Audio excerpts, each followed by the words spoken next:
Hi everyone, this is Marilee. I wanted to come on here today and just share with you a couple things that the Lord has showed me, how He views the organized church system today and how He delivered me from that. I was really involved in church. I was in leadership on the worship team. I went on mission trips and really anything you can think of that you would do in church, I did. And I thought all these things were glorifying to God, and I thought I was serving Him with my entire life. Yet when I actually came to know Him, He showed me it was all just for nothing. It was for my own glory. It was just a bunch of filthy rags, my works to Him that I thought I was doing in church. And when I was getting to know Jesus, I still had confusion on why we were being separated from the church, and I wasn't sure what was so wrong about church and being a part of it. So I asked for clarity and I prayed and was just pleading to the Lord that He would show me how He views the church. And one night I had a dream that the church system He views is as a whorehouse. And this was my dream. I met this man, a really mysterious man on the street, and he said, "I have a job for you." And I said, "Okay." And I followed him to this warehouse, and he showed me inside the main, like, seating area. And in the middle, there was an aisle that led to a stage that was decorated very beautifully. And all along the aisle, there were these chairs and tables that were seated in the dark. And it had paper and pens on it. Then all of a sudden, the room was full of people. There were all these people sitting in the dark, and I didn't know why they were in the dark, but anyway, all of a sudden, one whore at a time would walk down the aisle, do a little dance or a show, get up on the stage, do something that would try to attract the audience. And then, the next whore would come, and then the next one. And as each whore came down, you would see the people in the audience writing on their paper, which whore they wanted to sleep with, which one they liked, and appease them. And this would be the whore that they would bid for and pay money to in order to be with it. The next scene was me as a whore being behind stage, and I was talking with these girls, and I was so convicted that what we were doing was so wrong, and we were going to be in really big trouble if we continued to stay doing as we were doing, appeasing people, sleeping around, just what we thought was good and just doing our job, was just, I was feeling that it was evil and wrong. And I was trying to get them to come with me to leave, but there, in my dream, you knew that there was this certain expectation that you would be in really big trouble if you even tried to leave. There would be really big punishment. And I was trying to convince them to come with me to leave, but none of them really wanted to. They all just said that I was over exaggerating and that it wasn't a big deal, just to calm down, and that they wouldn't do it because they didn't want to get in trouble.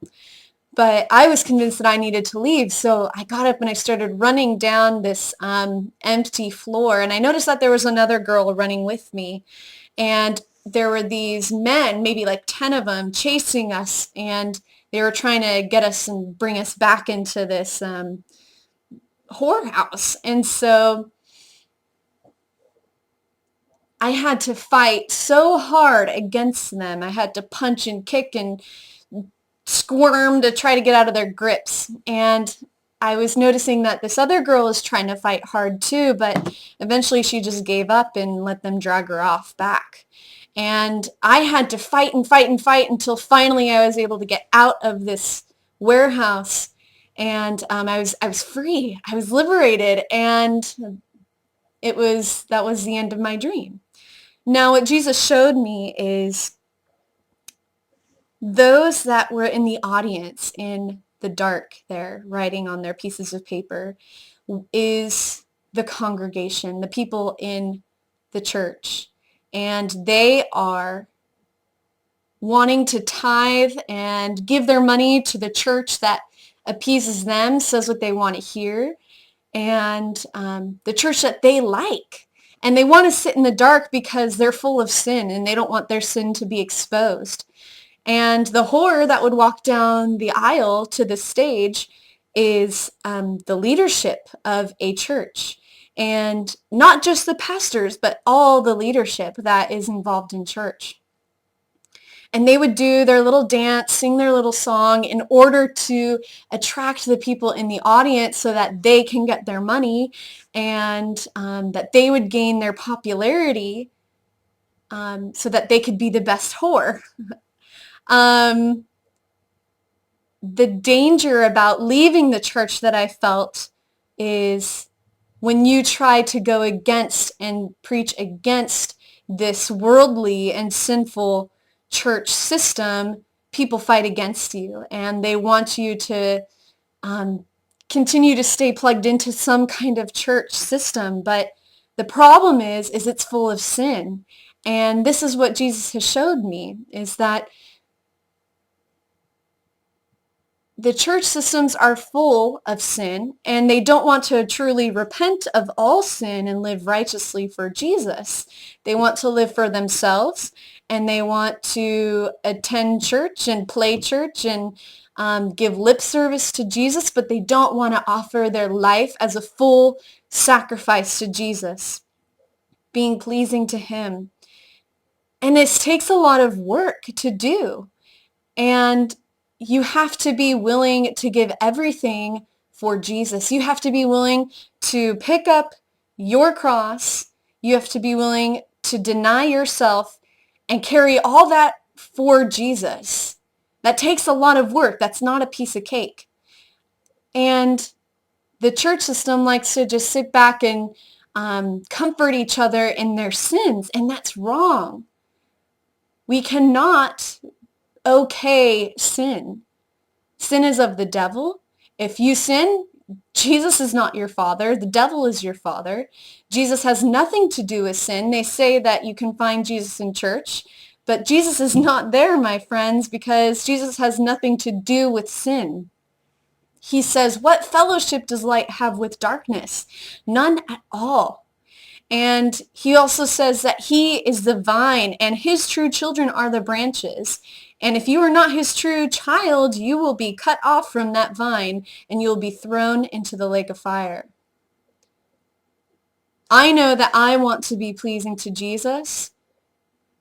And the biggest thing that he has convicted me of is if I want to be pleasing to all these people, to my family, to my friends, to whoever, I am not worthy of Jesus because I am putting them so far above Jesus. I'm so more afraid of what they would think or what they would do that I cannot focus only on Jesus. That's wrong.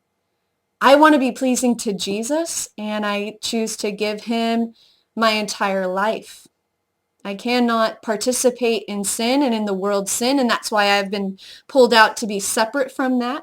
And he does the same for all of his children. Those that truly follow him, he is pulling them out from the worldly sins, and you must be perfect and righteous before him. And it is possible. And if people tell you otherwise, they are liars. It is possible to be righteous to Jesus. Not to the world, but to Jesus. And that's really all that matters.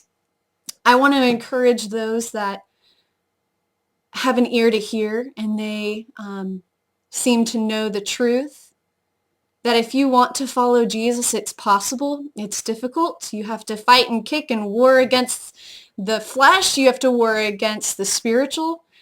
But Jesus will give you the strength to endure until the end. And I want to encourage those that see the sin and hypocrisy and wickedness in the church systems to stay away from it, because Jesus is not there. Jesus will be with those that are righteous to him, that are sinless in his sight, not the world's sight, but his sight. That is what matters. Jesus will not take a whore as a bride. He will not take a bride that has spots and stains on her dress. He will only take a pure bride. Only those that are blameless, righteous, and holy in his sight will enter heaven. No sinner will enter heaven. If you are still in sin, repent of all your sin, not just one particular sin, but all of your sin, and live for Jesus, pleasing and holy to him. I hope that this encourages some people, and I hope that this can wake some people up, and that they would truly get to know Jesus and start seeking him. While it is called today, get to know Jesus. He has given you the opportunity today. I love you guys, and may Jesus bless you.